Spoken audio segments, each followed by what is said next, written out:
주일 오후 이 시간에 하나님께서 우리에게 주시는 말씀은 창세기 2장 15절에서 17절까지의 말씀입니다. 창세기 2장 15절에서 17절까지의 말씀 제가 봉독하겠습니다. 여호와 하나님이 그 사람을 이끌어 에덴 동산에 두어 그것을 경작하며 지키게 하시고, 여호와 하나님이 그 사람에게 명하여 이르시되, 동산 각종 나무의 열매는 내가 임의로 먹되 선악을 알게 하는 나무의 열매는 먹지 말라. 내가 먹는 날에는 반드시 죽으리라 하시니라. 아멘.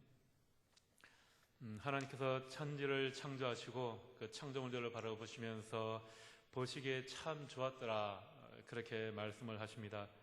하나님께서 창조하신 세상 만물을 바라보시면서 아주 흐뭇한 표정을 지으셨을 것 같습니다. 하나님께서 그러셨을 것 같아요. 야, 역시 내가 참 잘 만들어 놓았군 하고 말입니다. 우리가 만약에 이런 생각을 한다면 그런 것들을 자뻑 이렇게 표현하기도 합니다. 하나님께서는 사람을 남자와 여자로 창조하시고 하나님께서 창조하신 땅에 살아가도록 하셨습니다. 그런데 하나님께서 처음 창조하신 그 태초의 모습, 그 땅에는 사람들이 살아가기 위해서 먹어야 할 먹거리가, 식물들이 제대로 없었나 봅니다. 5절 말씀에 보면 들에는 초목이 아직 없었고 밭에는 채소가 나지 아니하였으며, 이렇게 되어 있죠. 그래서 하나님께서 사람들을 만드신 이후에 에덴의 동산을 따로 하나 더 만드십니다. 그곳에는 보기에 탐스럽고 먹기에 좋은 온갖 나무가 다 있었습니다. 그리고 동산 한가운데 생명나무와 좋고 나쁨을 알게 하는 나무를 준비해 두십니다. 하나님께서는 인간을 위해서 먹고 마실 것이 풍성한 동산인 에덴을 특별히 따로 준비를 해 두셨습니다. 에덴 동산 그러면 어떤 이미지가 떠오르십니까? 에덴 동산 그러면 낙원, 천국, 무릉도원, 아무런 근심 걱정이 없는 그런 평안함을 누릴 수 있는 곳이 생각이 납니다. 아마 땀 흘리지 않고 룰루랄라 놀아도 즐겨도 하나님께서 예배해 두신 열매를 풍성히 먹을 수 있는 곳, 그런 지상 낙원이 떠오릅니다. 여러분도 그런 지상 낙원에서 살고 싶으시죠? 하나님께서 에덴 동산을 만드시고 그곳에 사람을 데리고 가셔서 자리 잡고 살게 하십니다. 여기에서 그 사람은 바로 앞에 7절에 흙으로 만든 사람의 코에 생기를 불어넣어 산 사람이 되도록 하신 바로 그 사람입니다. 사람이 흙으로만 만들어졌을 때는 사람 꼴을 하고 있었지만 온전한 사람은 아니었습니다. 하나님의 생기가 그에게 들어가 생명을 가져야 온전한 사람이 됩니다. 하나님의 생기가 들어가지 않으면 그냥 동물과 다름없다라는 것이죠. 15절에 하나님께서 사람에게 생기를 불어넣으시고 에덴 동산으로 데려간 이후를 말씀하고 있습니다. 15절 말씀을 제가 읽어보겠습니다. 여호와 하나님이 그 사람을 이끌어 에덴 동산에 두어 그것을 경작하며 지키게 하시고, 사람을 에덴 동산에 데리고 가셔서 편히 쉬게 하시고 마음껏 먹고 즐겨라, 그렇게 말씀하신 것이 아니라 그것을 경작하며 지키라, 이렇게 말씀하고 있습니다. 에덴 동산, 히브리어로 에덴이라는 것은 실컷 먹다, 잘 먹다, 유복한 생활을 하다, 그런 의미가 담겨 있다 그래요. 그러니까 더할 나위 없이 큰 기쁨이 있는 곳, 그곳이 바로 에덴입니다. 에덴 동산 하면 먹을 열매가 넉넉하고 아무 걱정 근심 없이 살아갈 수 있는 그런 이상적인 곳, 그것이 바로 에덴 동산입니다. 그런데 하나님께서는 사람들을 에덴 동산에 데려다 놓으시고는 그곳에서 즐겨라, 그렇게 말씀하지 않으시고요, 그 동산을 잘 경작하고 지키라, 이렇게 말씀하고 계십니다. 5절 말씀에 땅을 갈 사람이 없으므로 들에는 초목이 아직 없고 밭에는 채소가 나지 아니하였다, 이렇게 말씀하십니다. 15절에서 경작하다라는 단어는 땅을 갈 사람이 없다고 할 때 이 갈다와 같은 단어입니다. 그러니까 경작한다라는 것은 어떤 의미입니까? 농부들이 농사일을 하기 위해서 땅을 갈아서 뒤엎는 그것을 경작한다라는 의미로 쓰지 않습니까? 그리고 지키다라고 하는 것은 하나님께서 허락해 주신 그 동산을 잘 보존해야 한다, 그런 의미입니다. 아담이 에덴 동산에서 범죄하고 쫓겨난 이후에 땀을 흘리며 수고해야 하는 것이 아니라 에덴 동산에 있을 때에도 사람들은 땅을 갈고 지켜야 했습니다. 하나님께서는 처음 사람에게 그 삶의 터전으로 에덴 동산을 만들어 주시면서 그곳에서 마음껏 즐겨라 이렇게 말씀하지 않으시고요, 그곳에서 동산을 잘 지키고 돌볼 책임을 주셨습니다. 사람이 동산에서 아무런 일을 하지 않고 그저 먹을 끓이면 먹고 살도록 하신 것이 아니라 그 동산을 잘 다듬고 지켜나가야 한다라는 것입니다.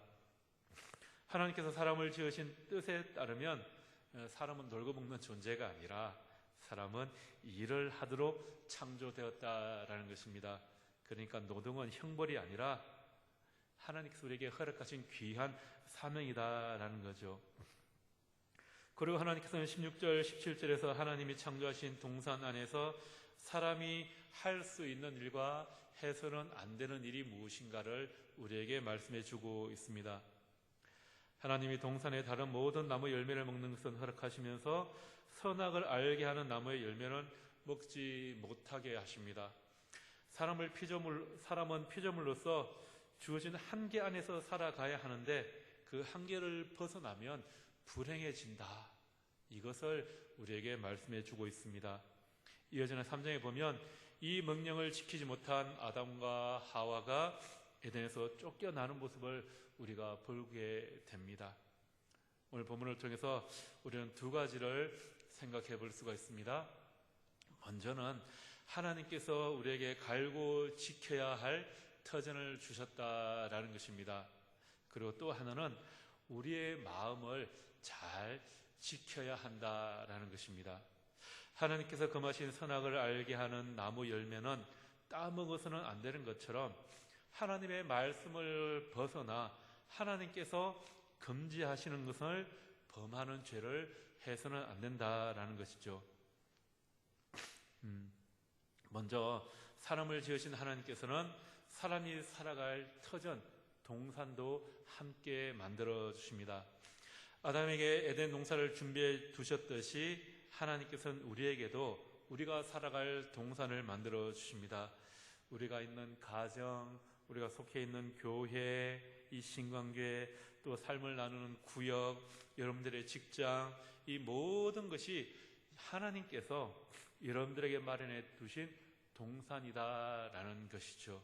그래서 우리는 하나님께서 주신 이 동산을 잘 갈고 경작하고 지켜나가야 합니다.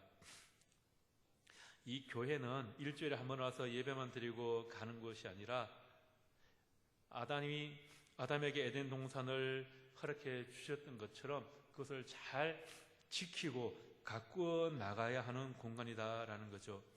에덴 동산은 하나님을 만나는 장소였고 하나님께서 죄송합니다. 콧물이 자꾸 나와서 에덴 동산은 하나님을 만나는 장소였고 하나님께서 함께 하심을 경험하는 공간이었습니다. 에덴 동산에서 아담은 매일 하나님의 임재를 경험하였습니다. 우리도 이 신광교회 예배를 통해서 하나님을 만나고 함께 하심을 경험해 나가야 합니다. 경작하다, 이 갈다라는 표현 무엇입니까? 갈다라는 것은 땅을 파 뒤엎는 것입니다.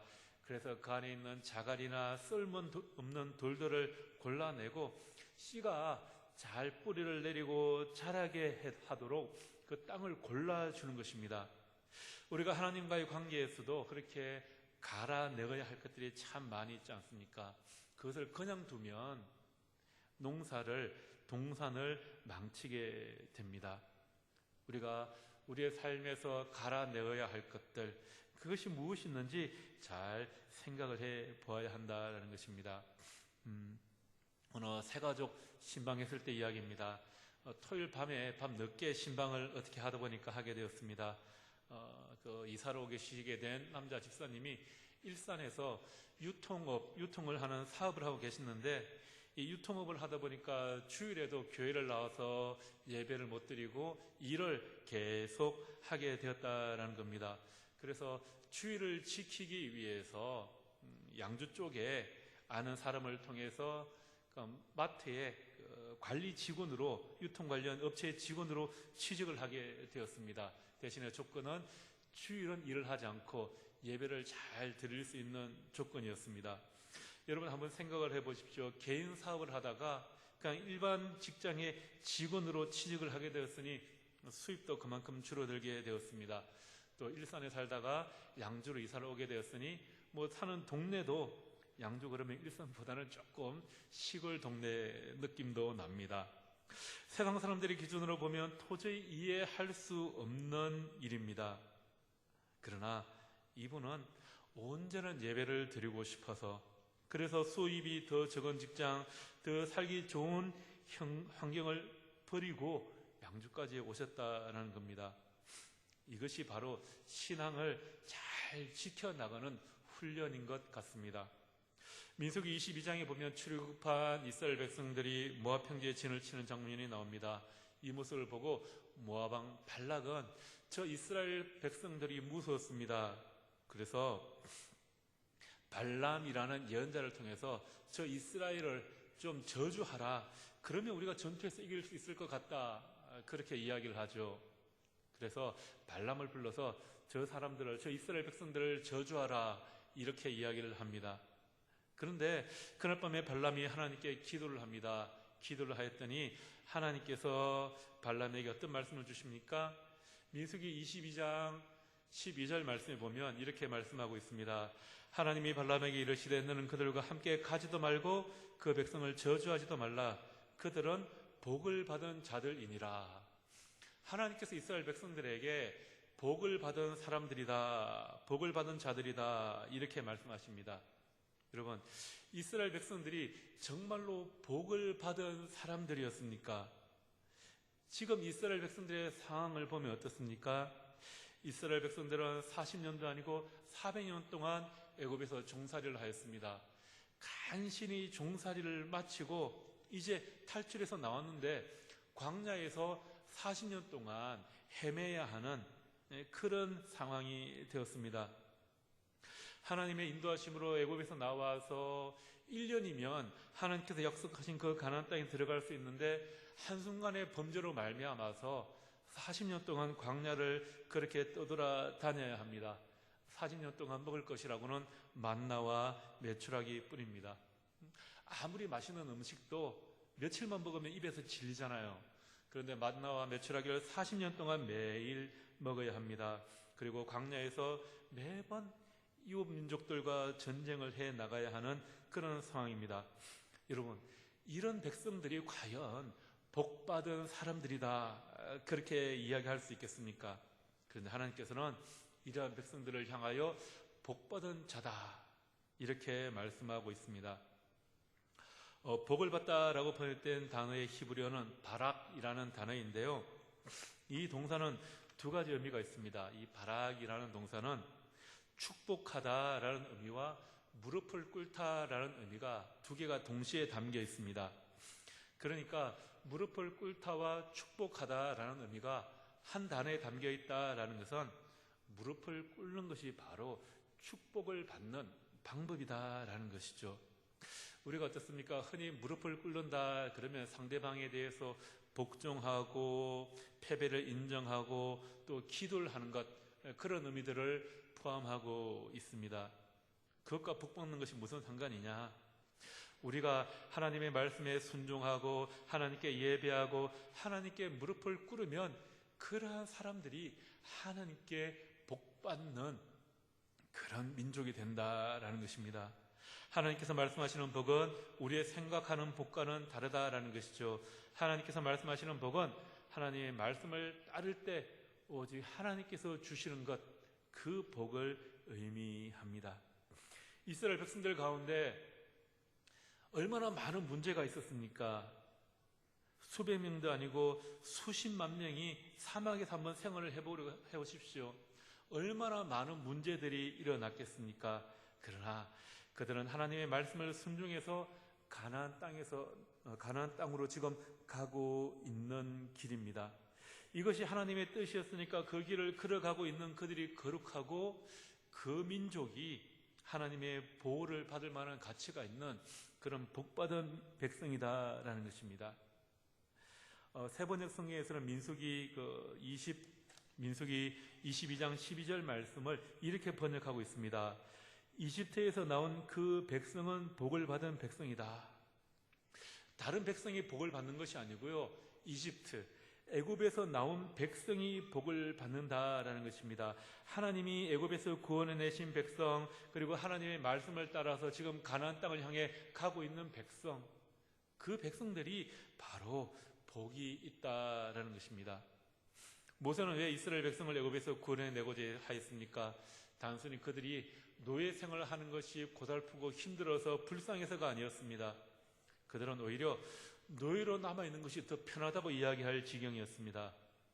애굽에서 탈출하기 위해 모세가 바로에게 나아갔을 때 출애굽기 5장 3절에 보면 모세는 이렇게 이야기합니다. 주 우리의 하나님께 제사를 드릴 수 있도록 허락하여 주십시오. 그들이 하나님께 예배를 드리기 위해서 애굽에서 나오고자 하였다라는 것입니다. 애굽에서 나온 그들의 생활은 애굽에서 종살이 하던 생활보다 사실 더 힘들고 고달팠습니다. 그래서 애굽에서 지내던 때가 더 행복했다, 탈출하는 것을 후회하는 사람들도 있었습니다. 그러나 그들은 하나님의 뜻에 순종하여 가나안을 향해 가고 있습니다. 비록 그 길이 힘들고 어려웠지만 하나님께서 가라고 하신 길이기에 그 길이 복 있는 길이 된다라는 것입니다. 그래서 하나님께서는 이스라엘 백성들을 다른 나라들이 해방하지 못하도록 지켜주셨고요, 구름기둥, 불기둥으로 인도하여 주십니다. 이것이 바로 복이다라는 것이죠. 이것이 바로 하나님께서 우리에게 허락해 주신 그 동산을 갈고 가꾸어 나가는 과정입니다. 두 번째로 지켜야 할 것은 우리의 마음을 잘 지켜야 합니다. 하나님의 말씀을 떠나 마음을 지키지 못하고 자기 생각대로 했을 때 하와는 하나님께서 금하신 그 열매를 먹는 범죄를 저지르게 되었습니다. 왜 그렇습니까? 마음을 지키지 못했기 때문입니다. 에덴 동산으로 아담을 데려온 하나님께서 아담에게 처음 명령하신 것은 동산의 나무 중에서 선악을 알게 하는 나무의 열매는 먹지 말라라는 것입니다. 하나님께서 아담에게 허락하신 것과 허락하지 않은 것, 금하신 것들이 있었습니다. 하나님께서 창조하신 그 동산에 있는 모든 것들은 다 먹어도 되지만 선악을 알게 하는 나무 열매만큼은 먹지 못하게 하셨습니다. 하나님께서 사람을 창조하셨기 때문에 우리 인간은 피조물이기 때문에 우리에게 주어진 한계 속에서 살아가야 하는데 그 한계를 벗어나고자 하면 불행해진다라는 것입니다. 잠언 4장 24절에 보면 모든 지킬 만한 것 중에 더욱 내 마음을 지키라, 생명의 근원이 이에서 남이니라, 이렇게 말씀합니다. 동산 중앙에 있는 선악을 알게 하는 나무의 열매는 먹지 말라, 이 말씀을 하와는 어겼습니다. 왜입니까?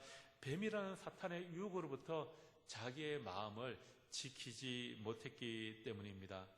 하나님께서 사람을 에덴 동산에 두고 그것을 경작하고 지키게 하시고 바로 뒤에 이어지는 명령이 선악을 알게 하는 나무의 열매는 먹지 마라라는 것이었습니다. 마음을 지키지 않으면 하나님의 말씀을 거스를 수 있기 때문에 그것을 미리 경고해 주시는 말씀입니다. 선악과는 동산 중앙에 있었기에 어제도 보고 오늘도 보고 내일도 보고 매일매일 보는 것입니다. 그리고 처음에는 하나님께서 주신 열매들을 가꾸며 그 선악을 알게 하는 나무를 보았을 때 아마 감사함이 흘러나왔을 것입니다. 그런데 뱀의 유혹을 받게 되자 너무나도 그것이 다르게 보이기 시작합니다. 하나님께서 허락하신 나무의 열매들은 보기에 아름답고 먹기에 좋은 것이었습니다. 그런데 뱀의 유혹에 넘어간 여자는 여기에 한 가지를 덧붙이게 됩니다. 창세기 3장 5절 말씀에 보면 그 나무를 본즉 먹음직하기도 하고 보암직하기도 하고, 여기까지는 똑같았죠. 근데 하나를 더 붙입니다. 지혜롭게 할 만큼 탐스럽기도 한 나무인지라. 이렇게 지혜롭게 할 만큼이라는 한 단어가 더 들어가고 있습니다. 그 모습이 아름답고 탐스러워 보이는 것, 먹음직스러워 보이는 것은 그 자체는 좋은 것도 나쁜 것도 아닙니다. 객관적인 하나의 사실입니다. 하나님께서 창조하신 그 나무의 열매를 있는 그대로 묘사한 것이지만, 거기에 지혜롭게 할 만큼이라는 단어가 덧붙이는 순간 이미 하나님의 명령을 어길 것 같은 그런 느낌이 들지 않으십니까? 지혜롭게 하다를 뜻하는 히브리 낱말은 일이 잘되다, 성공하다라는 뜻으로 쓰이기도 합니다. 그러니까 사람이 자기 스스로의 힘으로 성공적인 삶을 살아가려고 한다라는 것이죠. 하나님 필요 없고 내 마음대로 무엇인가 해보겠다라는 것입니다. 오늘날을 살아가는 우리에게 이런 유혹이 더 많이 찾아옵니다. 자기의 생각대로, 자기의 힘으로, 내 스스로의 능력으로 무엇인가를 할 수 있다고 생각합니다. 우리의 이성으로, 우리의 합리적인 생각으로 무엇인가를 할 수 있다라는 것이죠. 그렇죠. 우리가 살아가는 사회가 이성주의고 합리적인 사회를 이야기합니다. 우리가 지켜야 할 마음의 자세가 바로 이러한 것으로부터, 이성주의, 합리주의로부터 우리를 좀 지켜나가야 할 필요가 있습니다. 여러분, 이성주의, 합리주의 그러면 무엇이 생각납니까? 객관적이고 논리적이고 보편타당한 그런 이론들이 생각이 납니다. 그런데 여러분, 우리의 이성은 타락한 이성입니다. 그래서 우리 중심적으로 될 수밖에 없다라는 것입니다. 우리 또 경험을 많이 이야기하죠. 내가 살아보니 이렇더라. 내가 해봤는데 그거 안 돼. 자기의 경험을 이야기합니다. 내가 살아보니까 그것은 이렇게 해야 돼. 그런 생각들을 이야기하죠. 그런데 이런 것과 성경적인 사고는 어떻습니까? 많이 차이가 납니다. 여러분, 가나안 땅을 정탐하는 12정탐꾼의 이야기를 한번 생각해 보십시오. 12명의 스파이를 보내지 않습니까? 12명의 스파이 그러면 그 중에 아마 갑자기 콧물이 계속 나와가지고 스파이 그러면 12명이니까 각 지파에 3명씩 뽑았잖아요. 최고의 인재들을 뽑았을 것입니다. 그래서 가나안 땅을 정탐을 보내죠. 그런데 10명은 부정적인 보고를 했고 2명만 긍정적인 보고를 했습니다. 갈렙과 여호수아 두 사람만 성경적인 시각을 가지고 있었죠. 여러분, 10명이 본 그 사실은 어땠습니까? 가나안 땅은 그것은 적과 꿀이 흐르는 땅이 맞다. 그리고 거주민은 강하고 성읍은 견고하다. 그들은 거인 같고 그들에 비하면 우리는 메뚜기 같다. 여러분, 본 그대로 이야기한 겁니다. 그죠? 거짓말한 거 없습니다. 자기들이 눈에 본 그대로 이야기했습니다. 얼마나 합리적이고 이성적으로 이야기를 했고요. 그 결과 우리가 저 땅에 들어가면 질 것이다. 패배할 것이다. 그들은 거인 같고 우리는 메뚜기 같다. 너무나도 합리적이고 이성적인 판단이었습니다.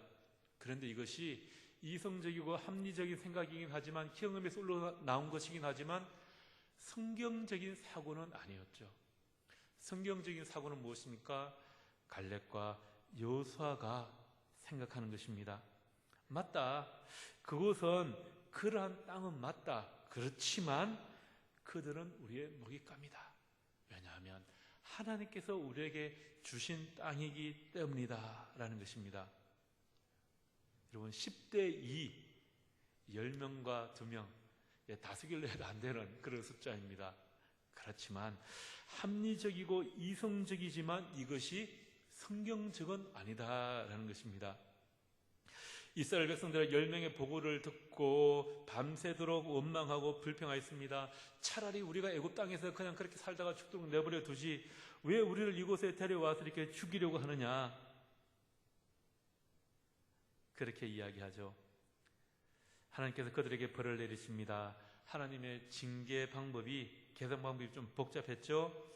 정탐한 하루 40일을, 하루를 1년으로 해서 40일 동안 정탐하고 왔으니까 40년 동안 너희들이 방황하다 죽게 될 것이다. 이렇게 말씀을 합니다. 예레미야 6장 19절 말씀에 보면 땅에 들으라, 내가 이 백성에게 재앙을 내리니 이것이 그들의 생각의 결과라. 그들이 내 말을 듣지 아니하며 내 율법을 거절하였음이라. 그들에게 재앙이 내리는데 그 이유가 뭐라고요? 그들의 생각의 결과다. 이렇게 말씀하고 있습니다. 하나님께서 우리에게 동산, 에덴 동산과 같이 그런 아름다운 동산을 허락하여 주셨습니다. 가정, 교회, 여러분들의 구역, 또 군사회, 여러 가지 여러분들에게 주신 동산이 있습니다. 여러분 그 동산을 잘 가꾸고 지켜나가실 수 있게 되기를 바라겠습니다. 그리고 하나님의 말씀으로부터 떠나려고 하는 여러분들의 생각을 잘 지키시기 바랍니다. 그러면 하나님께서 허락해 주신 그 동산에서 하나님과 아름다운 교제를 누리실 수 있게 될 것입니다. 하나님께서 여러분들에게 주신 그 동산이 무엇인지 다시 한번 잘 생각해 보시기 바랍니다. 그것은 그저 가만히 있으면 되는 것이 아니라 여러분들이 땀을 흘려서 경작하고 또한 지키기 위해 노력해야 하는 곳입니다. 여러분들이 그렇게 여러분들의 가정을, 공동체를, 또 이 신광교회를 그렇게 아름답게 잘 경작하고 가꾸고 지켜나가시기 바랍니다. 그럼 여러분들의 그 손길을 통해서 이 신광교회가 더 아름답게 하나님과 교제를 나누는 그런 영적 공동체가 될 줄 믿습니다. 그 은혜가 여러분들과 또한 함께하기를 기도하겠습니다. 하나님께서 우리에게 신광교회를 허락하여 주시고 가정을, 공동체를 허락하여 주셨습니다. 이 공동체를 허락하여 주시고 그냥 그곳에서 누리라고 말씀하시는 것이 아니라 그것을 경작하고 지키라고 말씀하고 계십니다. 하나님, 그렇습니다.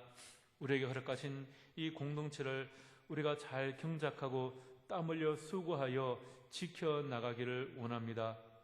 무엇보다 지킬 만한 것 가운데 우리의 마음을 지켜나가게 하시고 하나님께서 우리에게 허락하신 이 신광교회 더 아름다운 모습으로 세워나갈 수 있도록 주님께서 은혜 더하여 주시옵소서. 새롭게 시작하는 이 한 주간, 일주일간의 삶 가운데 주님께서 함께하여 주셔서 저들의 마음을 주님께서 지켜주시기 원하옵고, 또한 다음 주일 만날 때 더 아름답고 풍성한 소식을 가지고 만날 수 있도록 인도하여 주시옵소서. 감사드리오며 예수님 이름으로 기도드립니다. 아멘.